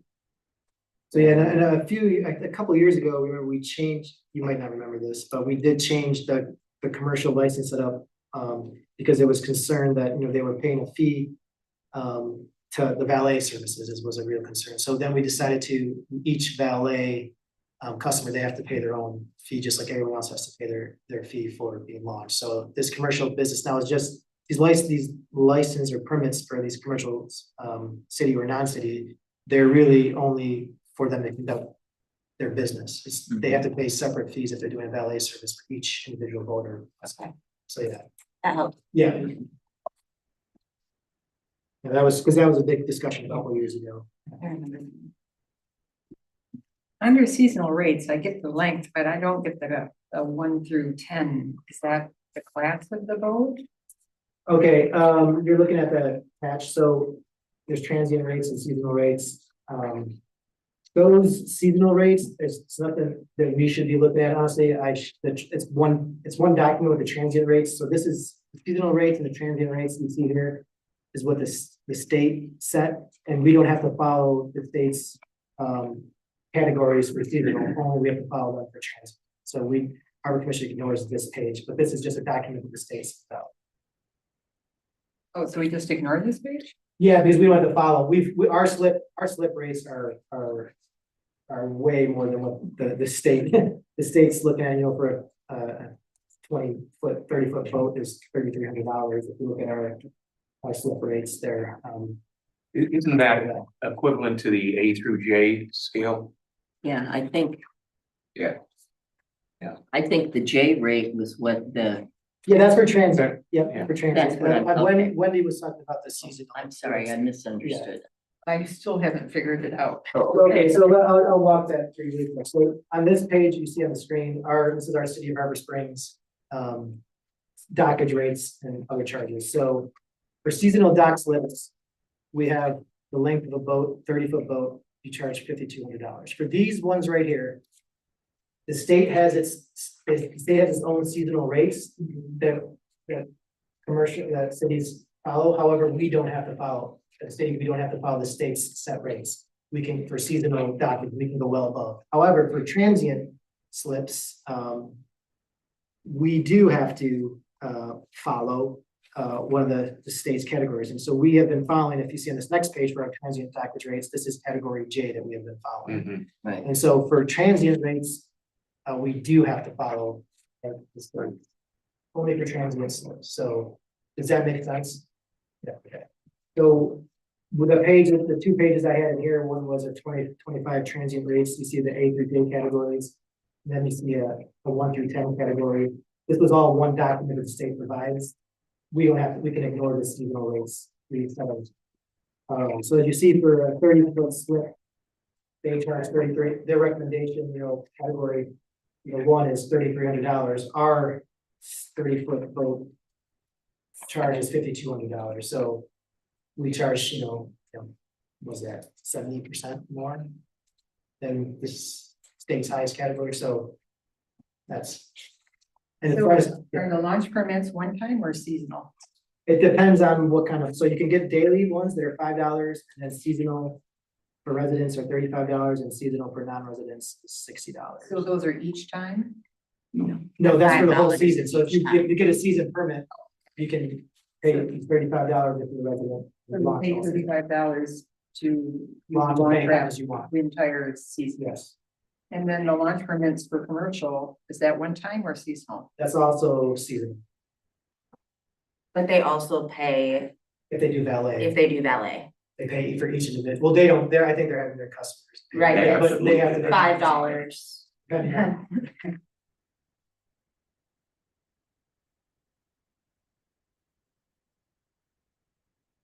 Have they ever thought about raising the daily launch permit? I think there's also something we can't do, because the state, they were part of that, improvements to the Ford Park area, Okay. and so we don't, so that's one that we don't have, authority to change Okay, at this point. because I know Boyne City and Charlotte both charge 10, and I just wondered why. Is there a waiting list? For what? Yes, For dock slips, for slips and seasonal slips and moorings, yes, as well as for kayak and dinghy storage. We don't have a limit to launch ramp permits or for regular customers. For commercial permits, we do have a thing in our waterfront rules that states that the Harbor Commission will begin reviewing them in May and June, and then they will assess how many permits they issue. If they feel like there's too much activity, commercial activity, then they'll limit the number of permits. So they'll only issue number of permits they think that's not gonna cause significant disruption of congestion. So that was a change to the rules. We didn't put a set number limit of how many commercial permits we allow, but it's kind of we'll assess the situation each season. that's the wait list just for a dock, Oh, yeah, but how many is it? 200 and some, Yeah, I think it's 200 for the docks and 80 was 249 for the docks. Yeah. And they've been on there since 2004. 80 something for kayak storage. I heard it was 25 years. Yeah, 2004. And then I think last week or the week before, the Harbor Commission recommended it, and Harbor Master sending out letters or postcards to slip holders and mooring holders on the wait list to encourage them to stay whether they still want to remain. if they wanna They're go. not mooring holders, they are on the wait list for mooring and. Yes, yeah, Correct. yeah. Okay. Thanks. How big is the morning, wait, Probably, there's two, it's close to 200, it's close to what the docks is as well, it slips. there's two different sides. 300 series is 93. 200 series is 91. I, 180. Kayak is 35. I believe, and this is just when I attended a Harbor Commission meeting, part of the goal is to determine how many people on the wait list are still really waiting and see if we can clean that up.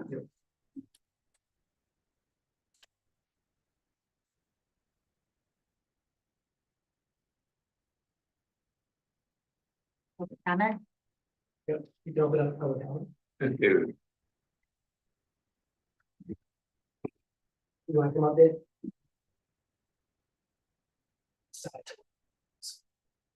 I said decided to work against. I just wanted to make mention to the commission here that there were abstaining ones talking about holding the line on seasonal rates for one time because it's been exponentially raised irregardless of time and or is it really something that's relative to the consumer price index? Just for the sake of raising them. And there was a couple members of the Harbor Commission that stated that they thought it'd be in best interest for, the city and whatnot, maybe hold the line for one time after they've been exponentially raised year after year after year. So that was just something that I want to put in there that was discussed at the Harbor Commission meeting. And there were some extensions about just randomly raising it again, just the given 3.5%, which they just did because they did it last year, and I did it last year. So I think there should be some consideration for the local seasonal slip holders that maybe a little respect and whatnot for, you've seen how they are already much, much higher than any other marina in the area. I know a lot of people go to Petoskey or elsewhere mainly because of that. Thank you. Which, and those are good points, and one thing we do have to consider, and that I mentioned at the Harbor Commission meeting is that we ran into this problem with our electric rates, out of the rates, that if we don't maintain our increasing our rates to match what our expenses are, and we always have a cost of materials go up, cost of labor goes up. So if we don't keep up our rate increases from the revenue standpoint, then we're gonna find ourselves in a situation where we will be our expenditures will be outpacing our revenue. So we gotta always be cautious of not raising rates, we just gotta be cautious of that. We have potentially, I mentioned this at the Harbor Commission, we talked about this a little bit at the last council meeting was, if we get a new patrol boat, we pay for it, that waterfront fund, which has not been renting out that patrol boat from the equipment fund, might have to be renting that out going forward for $10,000 to $20,000 a year potentially. So where's the revenue gonna come up to make up for that? So we have to just be very cognizant of if we don't raise rates, eventually something's gonna catch up to us, so. I understand the concern that David mentioned and that some of the Harbor Commission members mentioned. I'm thinking, since we're gonna know early next year, what the Harbor Master Building costs are gonna be. Better be awful close to that contract. That's what I'm hoping. They are so far running close to the We've had contract. some, And once that's paid for, perhaps we can reassess. We'll have a better feeling for where the fund is, because we're gonna be taking, a really big chunk of the reserves that the Well, waterfront fund has. we basically know where it's gonna be, unless there's a major hiccup in the Harbor Master Building project. And then I guess I think what you're also coming at is we have to decide on exactly how much, if the general fund, I don't know if we finally decided that yet, previous meeting, how much the general fund's gonna contribute. So I That's think exactly that's what we right. did. Okay, so yeah. That's exactly right. But I also think that we have to keep in mind that we do have other projects that are gonna come up rather quickly. We put a Band-Aid on Ford Park, and if they don't have money to pay for Ford Park, someone's gonna have to. And so I think that we have to keep in mind that we're always going to have to maintain our infrastructure, and to keep up with the price of everything going up, we do have to be conscious of how much we're raising rates and stay consistent. To measure where we are having inflation, things. Yeah. The 3% is generally Very low. standard of where things have been. During COVID, a couple of years there, we were looking at larger increases of like 7, 8, 9% cost. So I think we're back down to a reasonable. Refresh my memory, where Nick are the City Beach bathrooms part of the waterfront fund? No, No, that's general fund? Yeah. Yeah, thank you. Waterfront Club, Ford Park, Marina, whatever, so 3 feet. Phil Street Beach. Anything that brings in revenue.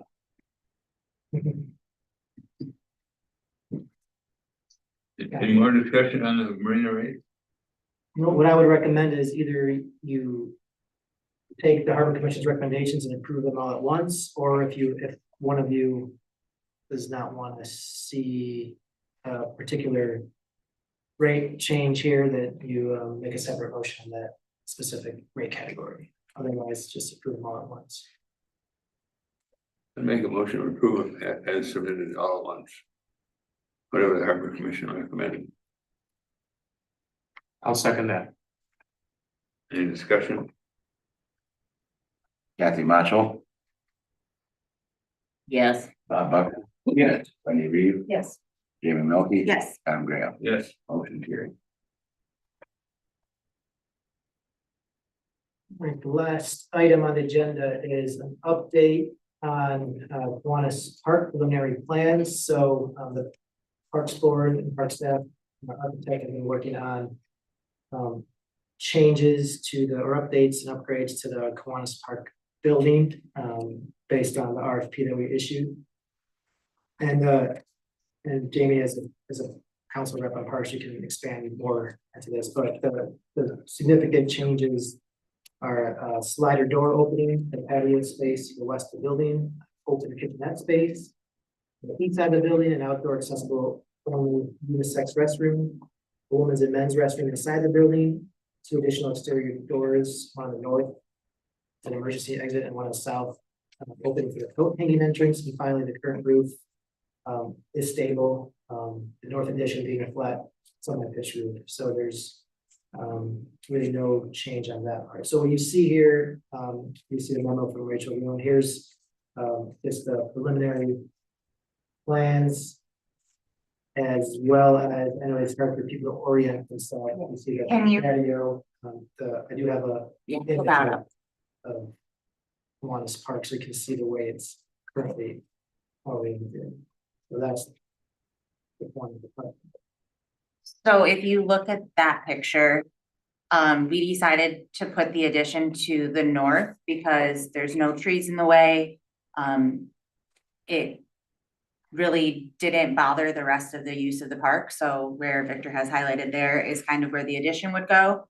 The deck would go to the west, and then the main entrance door would be along the circle drive. You would be able to access from the south portion of the building, the other side. Sorry, yeah. Yeah. And then there would also on that corner be a unisex bathroom that would be open daily. The police would lock it at night and unlock it in the morning. It would be used for people on the playground so that kids could go use the restroom and their parents could still see them if other kids are playing. It could be used for the disc golf course. I know people, workers go up there and use those bathrooms. And so it would eliminate the use of having to have a porta potty up there, but it would also keep the building secure without having any sort of access to the building. That would be a standalone unit connected to the building. We spent a lot of time talking about why the goals we had for the building. We wanted to provide ADA accessible restrooms. The restrooms with outside access for the visitors during the day. We wanted to upgrade the interior, including upgraded plumbing, heating, electrical. I believe that we're still planning to hook to the city sewer. We wanted to provide a modest kitchen and serving area. That is just more accessible and flows better. We wanted to replace and reconfigure the windows and doors for safety, energy efficiency, functionality, and aesthetics. We also wanted to keep the history of the building, and hopefully we will be able to add the deck and patio space so that we could open those sliders and provide a little more flexibility when you have events in the summer time. Where did you say the deck was again? Facing the hill. Yeah, facing the sled hill. You see where I'm at? To the west. Yeah. Oh, that little green thing. Yeah, that little box, I just, that's the western side. It's faded a little. Okay. Yeah, If I may, it's also worth adding that, you're adding, I think maybe a third more space to the common area. We've been getting kind of tight with our events here, so we're really excited about that. Put your microphone. We spent a lot of time talking about the flow of the facility and having the gathering room and then open to the kitchen. The idea is to not have an actual like commercial kitchen of any sort. It would be like a warming drawer, maybe a couple hot plates, lots of plugs so people could plug in crock pots. Yeah, we can cook a lot of hot dogs. And then in like the vestibule between the bathrooms, there's drinking fountains.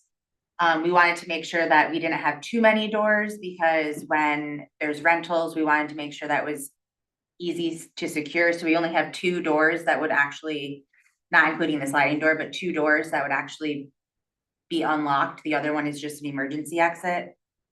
But we wanted to really make sure to get as much as we could out of this without changing it too much, because when you change it too much, you run into a lot more problems with building codes and having to make everything up to date, fire suppression, all of that stuff. Costs. I also want to talk a little bit just about the process that we went through. We did take a little bit of time. The last time we came to council, we talked about, you know, are there other options other than just remodeling this? We went back to remodeling this after lots of discussion, and we went and worked with the architect. We're trying to stay within our $500,000 budget that fits with the grant. Hopefully it will be under and we can do something else up there as well. We determined all of the goals for the park as well as the building and how to make it most efficient. We wanted to make sure that we were taking ADA into account, safety, functionality. So the Parks Board agreed on this direction. We are still working with the architect on more details. We haven't talked about what the exterior is gonna look like or what the floor is gonna be. This is just the floor plan. We wanted to make sure that council was on board with this floor plan, this idea. And then we are gonna go out and get more feedback from the public. And then it will go to Parks Board eventually for final plans before it goes to the planning commission and then back to council for final approval before we put it out to bid. Does anyone have any questions? Is this on a slab or a crawl space? Go ahead, Glenn. I believe it's on a slab. Yeah. What? It's on a slab. Those two posts that are on the patio, is this a covered roof? Not that I'm aware of. I don't know what these are. Oh, no, that's not, sorry, nope. This isn't anything. This is where the patio is gonna be. It's gonna come out from right there. This is maybe a tree or a post or something. I don't know what those are. Those are not part of the design that I know of. It's, Victor, can you scroll down a tiny bit? It's these two little, the two squares right below the unisex bathroom. Oh, I don't know. think. I don't think that that's part of anything. So, but that is patio that's on three sides of the building? No. No, this patio is just on the west side right here. And And Mark this is gave just it an- to you like this? This is just an entry side. Okay. The I patio, think you should change that on the plans. I mean, this is just a very initial plan and we are gonna go back and, Okay, the one thing I'm noting is, the north wall, the addition, all your plumbing is on an exterior wall and it's a north wall. So can you move your plumbing around so it's on interior walls? definitely a question we can ask. Cause that would be safer. Mhm. And then if these two are artifacts, are these two here? Do you have support there? well, I don't think those are anything. I think those are just, Those I'm, are structural, actually. okay, They're gonna have to have a header there, that's where the building ends. So. So he this has is to have a support beam there to carry. to carry the load, Load. yep, yeah. So I think, Those two boxes on the outside are there for a reason. but what is it? The only thing that I could think of just right off the top of my head is, you know, a barrier of some sort from the parking area to the entry door, a fence, corner And post. there might also be an artifact from a previous version where we did have a little bump out bathroom on that side of the building. that's what I think those, I think they're artifacts. I think those squares are not. Because he doesn't have the patio drawn up correctly then either. I think it's There is just, no patio drawn right now. yeah, Oh, then what's that line? Which one? The line all the way on three sides of the building. So right here, I got my pointer right It here. might be dimensioning or something like that. Wendy, if you wanna look this way, I have so the patio, so these are the sliding doors going from here to here. So this is, the patio is gonna jut out this. This right here is just a doorway entryway, and this is an entry. So there's no patio here. This is, the patio is gonna take place. No, but that line indicates a patio. And he's labeled it patio. Right, No, the just line- right here. The line is not, yeah, that's just like a little. It is, I see where she's coming from. It is a little bit confusing how it makes it look like, but that's not our intention because I don't think we have money to So this do a line right patio here. that large. Okay. Oh, this line is just, it's just, Leftover dimension or box that he's something, using. yeah. it's a boundary. It's I think that the patio is gonna be very small.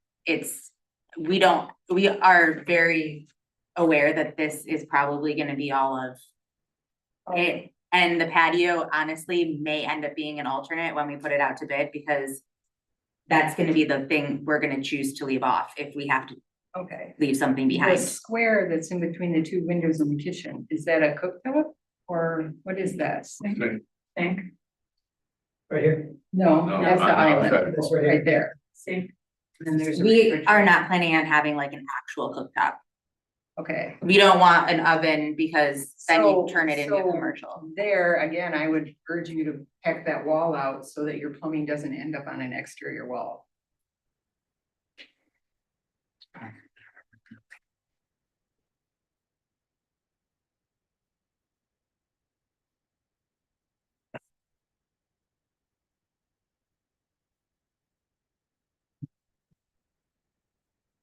Is there a drop dead date on the donation for this or can? They put originally said to the funds to be expended by the end of 2026. Now, they indicate there's some flexibility there, but they really want to close out this fund by the end of next year, so I think our goal is to get it done by the fall of next year. Should be easy enough. If we can get out the bid January, February time, get someone in there in the fall, work a few months, then yeah, it's fine. Jamie, when do you expect the plans? I'm assuming since these are preliminary, this is just gonna go back to the architect's gonna. Yeah, we're finalize gonna, These. yeah, so we'll go back to the architect. Rachel will give him any notes that come out of this meeting, and then hopefully by November, we'll have some elevation designs, but we wanted to make sure to get the initial design kind of consent from us before we set him to do elevation, because we don't want to waste his time. So then it would be back to the council for final It approval will in go, December. it would probably not be approved at Parks until December officially, We'll go to planning commission. and then go to planning commission and then back to council, so. You're gonna be lucky to get out bids, put out Yeah, bids in and we, January. we would, it could be February, but usually our bid process, we put out the extra bid for 4 to 6 weeks. Council approves it, so you're looking at approval potentially in April for a fall project, I think. Hey, it's gonna be close. It's gonna be tight, I guess. I don't know that Okay. there's I think anything. that's why we wanted to get it out here. We wanted to make sure, Parks meetings aren't attended by a ton of people. So we wanted to just make sure to get it out in the public. We want to make sure to get as much feedback as we can before we move forward so that we don't have to stall the process. We just want to keep moving forward and get this done. Great.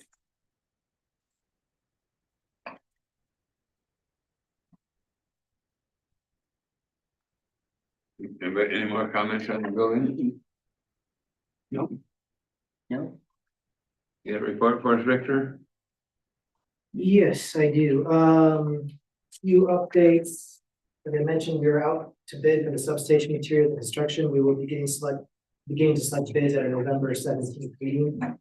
Steve might already mentioned it, but police officer Josh Johnson is retiring in the spring, so we have begun recruitment for that.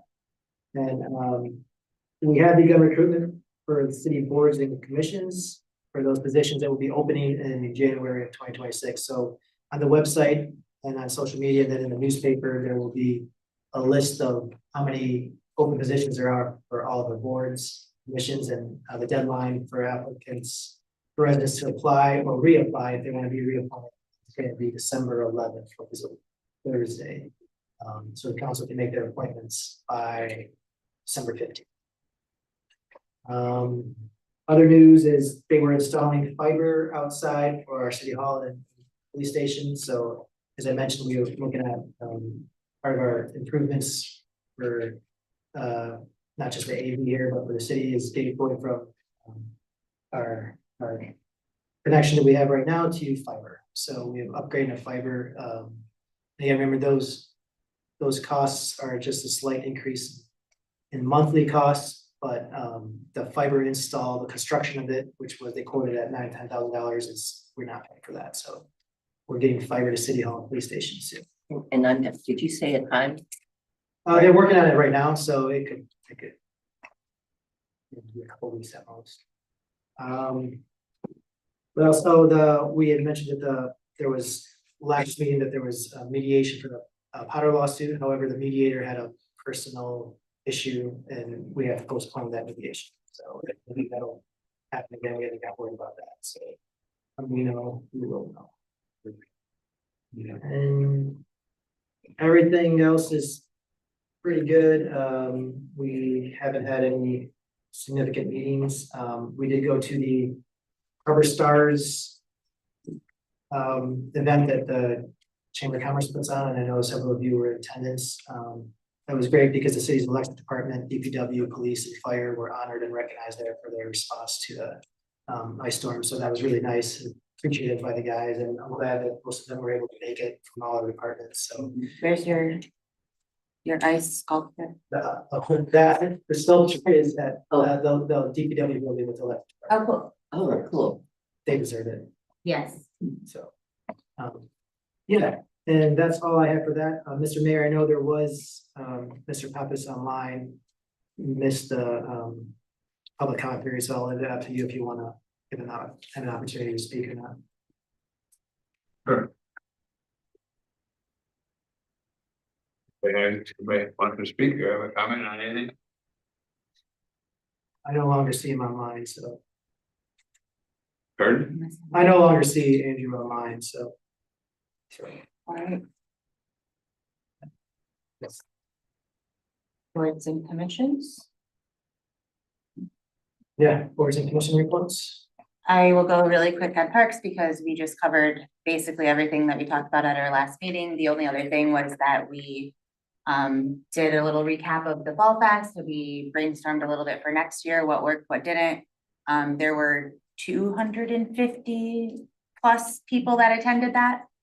So it was it was 80 degrees. We think that maybe more people would have been there had it not been 80 and they were at the beach instead, so. I don't know, I wasn't real enthusiastic the year that it was rainy and. 50. Yeah. I'll go next. Sure, go ahead. Yeah, so the planning commission met on the 16th, last Thursday. The purpose of the meeting was to address the 3 remaining open issues in the current update of the current ordinance. Those issues were co-living, planned development, and open space preservation.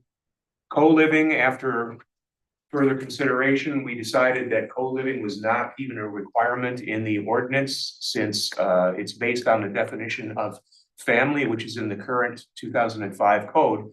So there's really no need to have a co-living provision in the current ordinance. As far as planned development is concerned, the planning commission incorporated a number of suggestions that were offered by an outside planning firm and into the Article 10, which addresses planned development.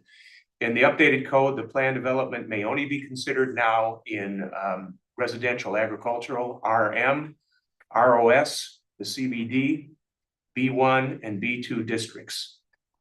These limitations are in consideration of some concerns that had been voiced consistently throughout the community, particularly with respect to allowing planned development in the waterfront district. So there will not be any planned developments allowed in the waterfront district, as well as any of the other districts that I did not mention. The community also voiced some concerns over potential for commercial development and planned development. And especially within planned development in a residential district. So to mitigate the concern, the planning commission recommends that commercial developments in residential districts be limited to no more than 10% of the ground floor residential development area. So that would put a significant cap on the amount of space that could be dedicated to commercial. And finally, open space preservation. The planning commission accepted language concerning open space preservation, which is intended to preserve open space, not surprisingly, and or any geological features. Open space preservation is only allowed by special land use approval, and it must not increase the number of homes otherwise permitted on a parcel. So those were the three big hurdles that we attempted to clear last Thursday. Planning Commission is planning on meeting tomorrow to ensure that the recommended changes that we agreed on last Thursday are accurately reflected in the current version of the ordinance. Okay. Thank you, Bob. Thank you. I'll do that, okay? The zoning board of appeals met on October 8th. We had one request for a dimensional variance. This was 397 East Main Street, which is at the corner of, let's see, the northwest corner of Judd and Main. And at one time, the property was commercial, and it is now going to be entirely residential. And because of the limitations of property, there's no garage. They needed a shed. And the only place to put the shed was was inside the setback or within, I'm trying to figure out where it was too close to the lot line. So it wasn't within the setback requirements. It was bigger than that. But it was approved. So that was all.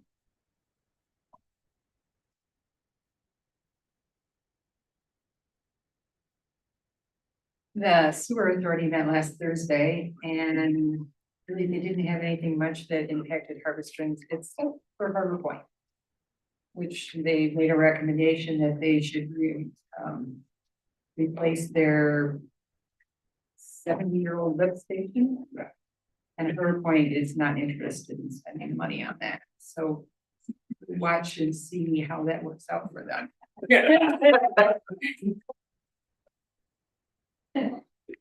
Yeah, that covers it in a nutshell. Everybody's got inflation, but Yes. anybody else got anything to add?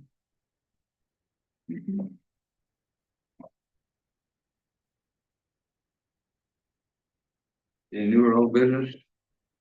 Do we want to discuss? Anybody got anything want to bring up? Nope.